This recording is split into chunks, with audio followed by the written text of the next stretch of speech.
आज की अध्यक्षिया अपने आदरणीय संत महात्माजन, प्रिय भाइयों और बहनों,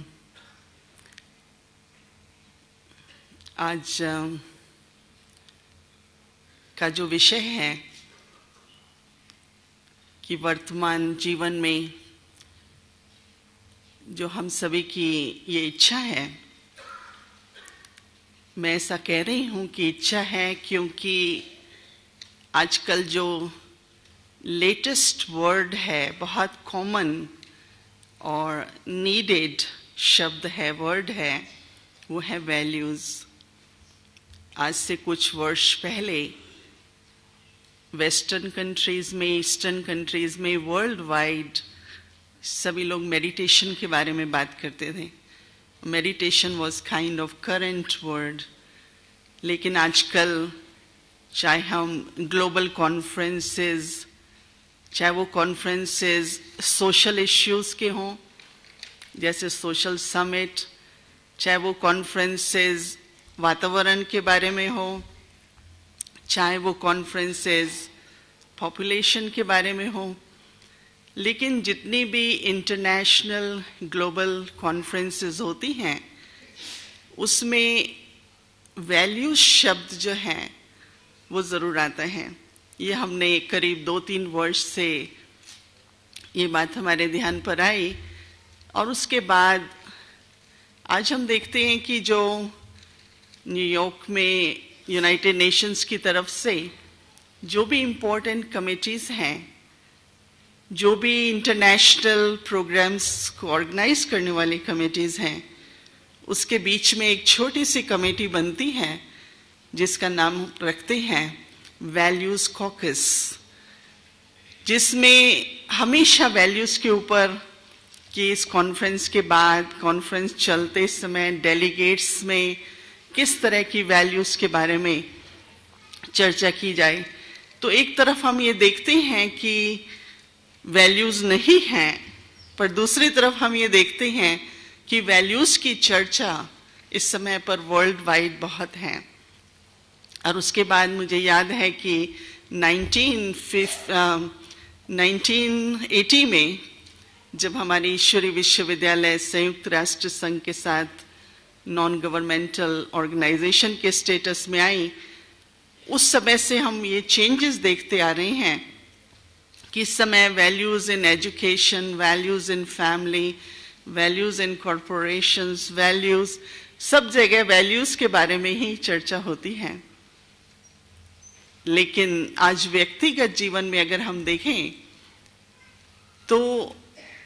हर एक के मन में इच्छा होती है कि सच्चाई, truth, honesty, respect, love, piece,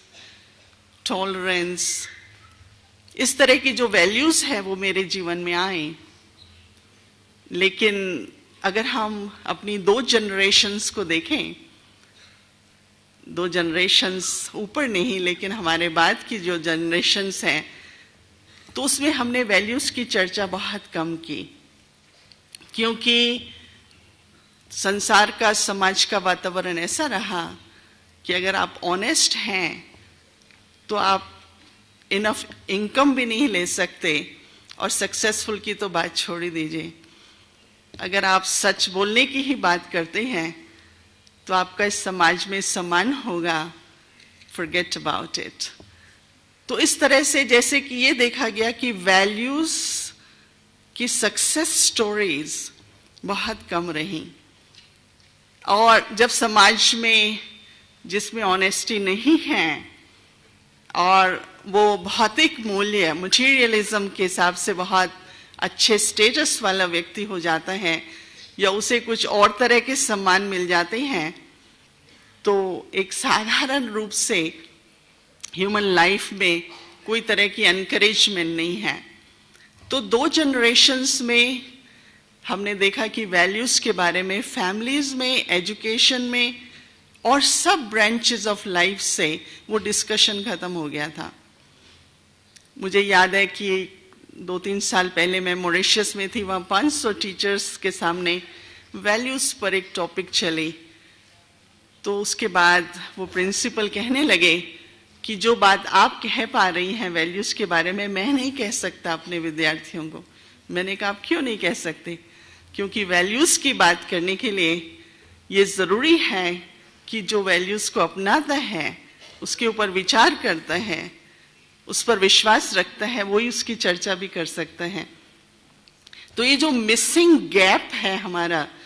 करीब 20-30 वर्षों का, उस गैप की रियलाइजेशन आज वर्ल्ड वाइड है। इसलिए इस समय पर अगर करंट वर्ड है,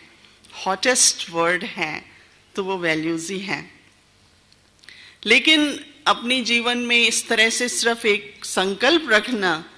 कि मुझे वैल्यूज अपने जीवन में, हाई प्रिंसिपल्स अपने जीवन में अडॉप्ट करने हैं,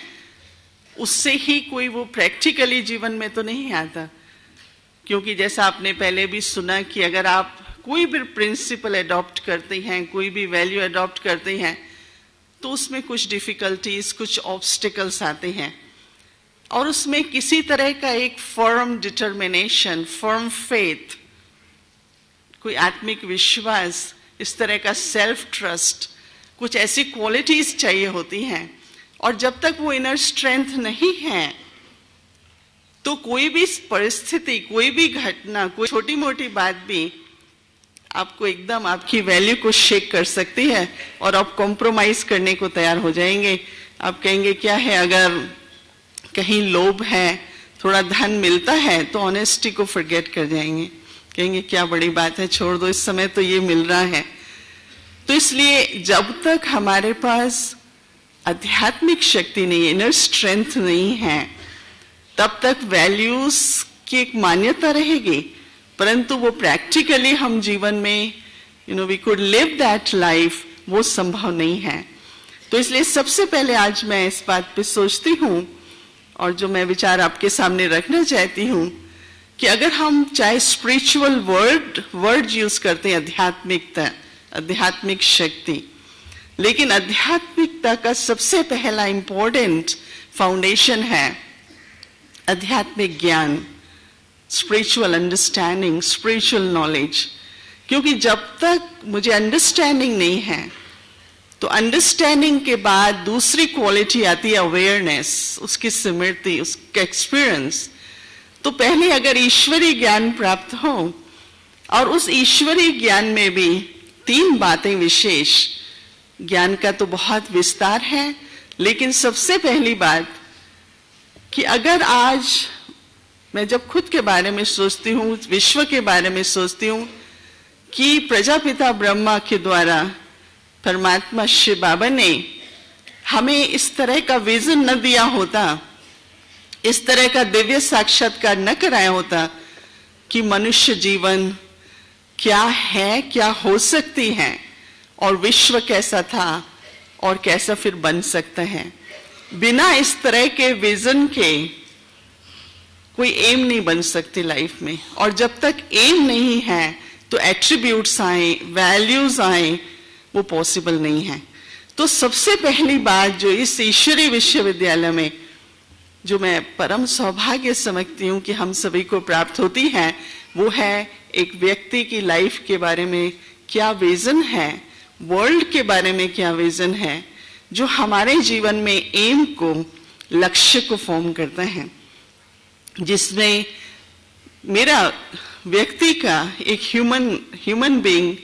उसका विजन क्या है लाइफ के बारे में। परमात्मा की तरफ से आत्मा, जो आप सुनते ही आ रहे हैं, आत्मा शब्द पहले भी आपने सुना है, पर इन सेशंस में तो बहुत बार चर्चा हुई, उसके अगर आदि और अनादि स्वरूप का मुझे ज्ञान प्राप्त न हो कि शांति, प्रेम, आनंद, ये तो सब मेरे निजी गुण हैं। और जब मैंने इस संसार में आकर अपना पार्ट बजाना शुरू किया तो सभी दैवी गुण मेरे नेचुरल गुण थे। तो अगर इस आदि अनादि स्वरूप की पहचान मुझे न मिले, ज्ञान न मिले और उसका मुझे दिव्य साक्षात्कार न हो, तो मूल्यों की बात कैसे आएगी। आज शांति ही अगर हम देखें, हम पीस शब्द यूज करते हैं, इतना कॉमन है, लेकिन हम ये कहते हैं कि वर्ल्ड पीस तो नहीं, व्यक्तिगत पीस भी नहीं, लेकिन आज मन में भी संघर्ष है और वर्ल्ड में भी पीसेस हैं, पीस नहीं है और ये डिवाइड होता जाता है। तो इसलिए सबसे पहले जब ये आत्मा के आदि अनादि स्वरूप की पहचान मिलती है, तो उससे जो हमारी मेन वैल्यूज हैं, जो हमारे गुण हैं, तो एक तो समझ आई, फिर अवेयरनेस आती है, फिर एक्सपीरियंस होता है, और जब हमें उस तरह की प्राप्ति होती है तो अपने में ट्रांसफॉर्मेशन, अपने में चेंज लाना एक नेचुरल हो जाता है, and to live that life becomes very easy and natural. इस तरह से अगर मैं दूसरी बात कर लूं, तो सबसे बड़ा सब्जेक्ट वर्ल्ड में है रिलेशनशिप, संबंध। अशांति संबंध में होती है, वैर भाव संबंध में होता है। जिस तरह की भी लॉस ऑफ वैल्यूज हैं, वो पहले इंसान के अंदर से जाती हैं, फिर रिलेशनशिप्स में दिखाई पड़ते हैं। अगर आज मनुष्य किसी भी प्रकार की जो मटेरियल चीजें हैं उसकी ज्यादा वैल्यू रखे और रिलेशनशिप्स में ऑनेस्टी न रहे, हम सुनते ही हैं कि धन की बात आती है तो आज दो व्यक्ति एक दूसरे पर विश्वास खो देते हैं। अगर देखा जाए तो धन तो आता है जाता है, लेकिन संबंध में वो सत्यता, ट्रस्ट, लॉन्ग टर्म रिलेशनशिप्स रहे, वो ज्यादा इंपॉर्टेंट है। तो संबंधों के बारे में भी, अगर रिलेशनशिप्स का भी जब पता लगता है कि हम तो सभी आत्माएं हैं और हम सभी का ही आदि अनादि स्वरूप दिव्य है, शांत स्वरूप है, प्रेम स्वरूप है, और इसके साथ साथ अगर और गहराई में जाएं तो हम सभी परमात्मा की संतान हैं। तो परमात्मा की संतान हम आपस में भाई बहन हैं। तो एक रिलेशनशिप्स में भी जब आध्यात्मिक ज्ञान मिलता है और हम उसका उस तरह की दृष्टि, उस तरह की वृत्ति एक दूसरे के प्रति रखते हैं, तो वैल्यूज का व्यवहार में स्टेबिलिटी आना स्वाभाविक हो जाता है, नेचुरल हो जाता है, क्योंकि वो मेरी अपनी personal strength, my inner strength, इस तरह से वो काम करती हैं। परंतु अगर हम इससे और भी आगे जाएं, तो अभी कुछ समय पहले ही एक कहीं पर बहुत बड़ा सेमिनार था वैल्यूज पर, तो मैंने इस बात के ऊपर ये विचार रखे कि हम वैल्यूज की बात करते हैं, लेकिन उसमें भी अगर आप देखिए, एक कहते हैं to be compassion and to be merciful. आप कई बार आपको अपनी वैल्यू के ऊपर शंका हो जाएगी, आप मर्सीफुल है और दूसरा व्यक्ति रिवेंजफुल है और दूसरा व्यक्ति उस रहम का एडवांटेज लेता है, तो आप सोचते हैं कि why should I B merciful, एक क्वेश्चन आएगा। तो इसमें हमने देखा कि जब मैं ईश्वरी संतान हूं और उस पर हम लोग मेडिटेशन करते हैं, चाहे अपने ज्ञान से, संबंध से, जब रिफ्लेक्ट करते हैं उन बातों पर, मनन चिंतन करते हैं, तो जब वो मेरा गुण बनने लगता है, ईश्वरी संतान के नाते ईश्वर के जो गुण हैं वो मेरे नेचुरल गुण होने लगते हैं, तो एक सबसे बड़ी बात, एक स्ट्रेंथ ही आती है कि आपको आपके गुणों को, आपके वैल्यूज को किस तरह से यूज करना है, जिसको हम कहते हैं कि how to be sensible enough to use the values. क्योंकि अगर विजडम नहीं है और सिर्फ वैल्यूज हैं, तो एक दिन आप हिम्मत हार जाएंगे, एक दिन आपका विश्वास वैल्यूज से चला जाएगा। लेकिन अगर वो विजडम है और गॉड से जो रिलेशनशिप है, जब भी अपने सामने एक ऐसी कॉम्प्लिकेटेड सिचुएशन आए कि मैं वैल्यू को यूज करूं, या मैं फिजिकल मटेरियल बात की अटेनमेंट को देखूं या सिचुएशन को देखूं, अगर आप परमात्मा के साथ अपने मन का संबंध जोड़ते हैं, एक नेचुरल रिलेशनशिप के बारे में सोचते हैं, तो उससे जो स्ट्रेंथ आती है, एक तो क्लैरिटी आती है कि मुझे ये वैल्यू किस तरह से यूज करनी है। तो जिससे क्या होता है कि आपकी जीवन it becomes a life of success, story of success. अगर वैल्यूज को आप अडॉप्ट करें और आपका चेहरा खुश नहीं है, आप वैल्यूज को अडॉप्ट करते हैं और आप कहते हैं कि इस दुनिया में ऐसे व्यक्ति को कौन पूछता है, आप वैल्यूज को अडॉप्ट करते हैं, हमेशा परेशान दिखते हैं, तो आप किसी को इंस्पायर नहीं कर सकते, आप किसी को प्रेरणा नहीं दे सकते हैं। इट्स नॉट एग्जाम्पल, एक उदाहरण नहीं है। इसलिए अगर हम ईश्वरीय ज्ञान, ईश्वरीय शक्ति के आधार से, मनन चिंतन और समझ से, विजडम से जब हम वैल्यूज को यूज करते हैं, तो वैल्यू, जो भी वैल्यू आप यूज करेंगे स्वयं के प्रति, रिलेशनशिप्स में, और तीसरी हमें जरूरत पड़ती है फॉर सर्विस टू ह्यूमैनिटी, मानव सेवा के लिए, विश्व की सेवा के लिए वैल्यूज की बहुत जरूरत है। तो वो कमिटमेंट, वो डेडिकेशन, वो सब तभी आती हैं जब एक सक्सेसफुल स्टोरी हो। मुझे याद है कि हम लोग आपस में जब भी बैठते हैं वैल्यूज के में, तो आज हम लोग यूएन में इस समय हमारे पास जनरल कंसल्टेटिव स्टेटस है। एक बात जरूर सभी कहते हैं कि इस ईश्वरीय विश्वविद्यालय के जो भी मेंबर्स हैं, उन लोगों की लाइफ्स में जो वैल्यूज हैं वो लोग इतनी नेचुरल अडॉप्ट किए हुए हैं उन्होंने। तो वो हम लोगों से पूछते हैं कि how it's easy for you, ऐसा कैसे है कि आप लोग कुछ मांगते नहीं, आपके प्रिंसिपल्स इतने हाई हैं, तो आपकी ऑर्गेनाइजेशन इतनी ग्रो कैसे कर रही है? क्योंकि बहुत लोग क्या करते हैं कि जैसा डिमांड है, जैसे आज अगर हम मीडिया से पूछते हैं कि आप लोग ऐसी चीजें प्रिंट क्यों करते हैं, why you have such movies, why you have such films, तो वो ये कहते हैं पब्लिक डिमांड है। तो कई बार ऐसा होता है कि धर्म, नैतिकता को हम लोग अडॉप्ट चाहते हैं कि लेट पीपल अडॉप्ट इट, फिर धीरे धीरे क्या हो जाता है कि जनता इस बात को नहीं मानती, ऐसा ठीक नहीं होता, then we change our values, और एक दिन ऐसा हो जाता है कि हमारी वैल्यूज रहती नहीं है। लेकिन हम लोग कहीं भी विश्व में गए, हम लोगों ने वही सिद्धांत, जिसको मैं हमेशा कहती हूँ कि नई दुनिया की स्थापना के लिए, सत्युगी दुनिया की स्थापना, गोल्डन एज के लिए पुराने प्रिंसिपल्स नहीं चलेंगे, new paradigms, new ideas, new principles, new values,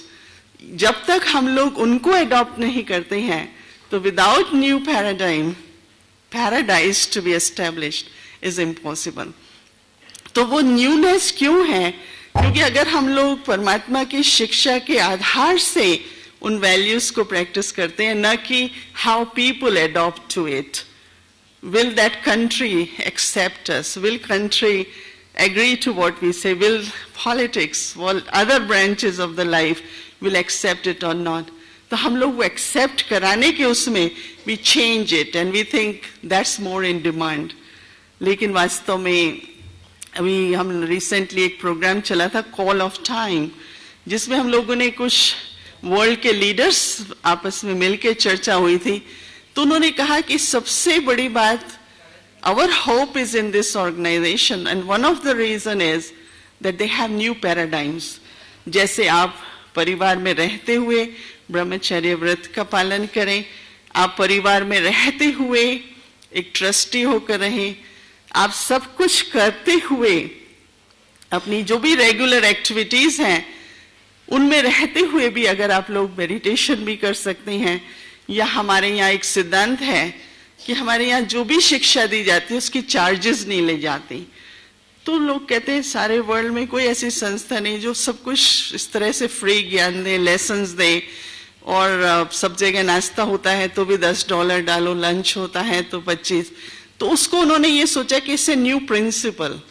कि जब पैसे की बात आ जाती है तो ज्ञान जो है उसमें कमर्शलाइज हो जाता है। तो इस तरह के जो प्रिंसिपल्स परमपिता परमात्मा ने, शिव बाबा ने हम बच्चों को बताए हैं, उससे बेस्ड जो वर्च्यूज एंड वैल्यूज हैं, they are the new paradigms, and new paradigms and new ideas are what really is creating and will create what we call as New World Golden Age, or I think it will fulfill the need of time and it will respond rightly to the call of time. So मैं तो यही कहना चाहूँगी कि जितना जितना हम लोग सर्विस टू ह्यूमैनिटी को देख के और ईश्वरीय ज्ञान और उसके साथ साथ कॉन्टेम्पलेशन मेडिटेशन की विधि को अपनाएंगे तो वैल्यूज की जीवन एक सक्सेस स्टोरी होगी. मुझे खुद ये अनुभव है अपने परिवार सब तरफ देखते हुए कि अगर सबकी मान्यता जीवन के प्रति बनी हम सबके, उसका कारण था सक्सेस. और सक्सेस को हम सेपरेट नहीं कर सकते. चाहे हम कहें कि योगी के लिए सफलता लाभ हानि सब समान है जरूर, परंतु एक दिन ऐसा जरूर है कि ये दिखाई देना चाहिए कि सक्सेस है, जिससे दूसरों के अंदर ये इंस्पिरेशन आए. और इस शक्ति को प्राप्त कर अगर हम हायर प्रिंसिपल्स जीवन में अडॉप्ट करते हैं तो it definitely creates life of success. Thank you. जीवन की चुनौतियों का सामना करना इतना मुश्किल क्यों है? क्या आप अक्सर जीवन के प्रति उदासीन हो जाते हैं? आप अपने मन का उसकी पूरी क्षमताओं के साथ प्रयोग करते हैं? 70% से अधिक रोगों का कारण मानसिक तनाव है. तो आइए अच्छे स्वास्थ्य के लिए राजयोग द्वारा अपने मन को स्वस्थ बनाएं. तनाव मुक्त जीवन का सुख लेने के लिए प्रजापिता ब्रह्मा कुमारी ईश्वरीय विश्वविद्यालय द्वारा सिखाए जाने वाले सहज राजयोग के माध्यम से अपनी मानसिक व आध्यात्मिक शक्तियों को पुनः जागृत कीजिए. किसी भी आयु, धर्म, संस्कृति अथवा राष्ट्रीयता वाले व्यक्ति इसे आसानी से अपना सकते हैं. विविध प्रशिक्षण जैसे स्वप्रशासन एवं नेतृत्व, तनाव मुक्त जीवन, सकारात्मक चिंतन आदि Brahma Kumari academy for a better world Mount Abu में आयोजित किए जाते हैं. अधिक जानकारी हेतु हमारी वेबसाइट bkwsu.com पर जाएं अथवा अपने स्थानीय सेवा केंद्र से संपर्क करें.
करते चलो सबका भला, जीवन के जीने की ये है कला।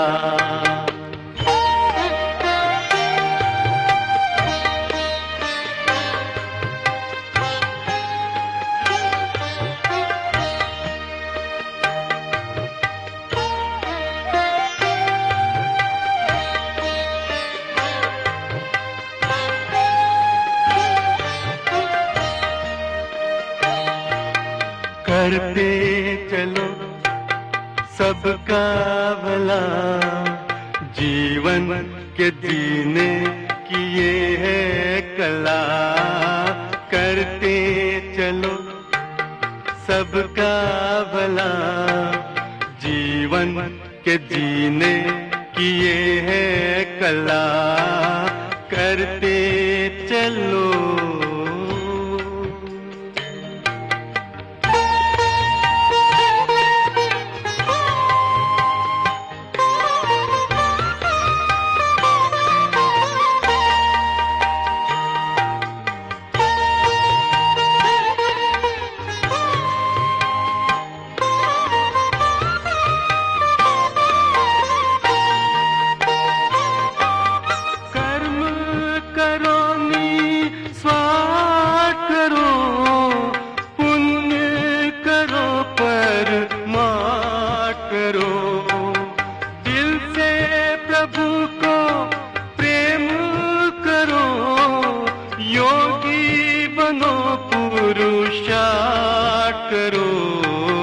इसके बिना जीवन क्या है भला,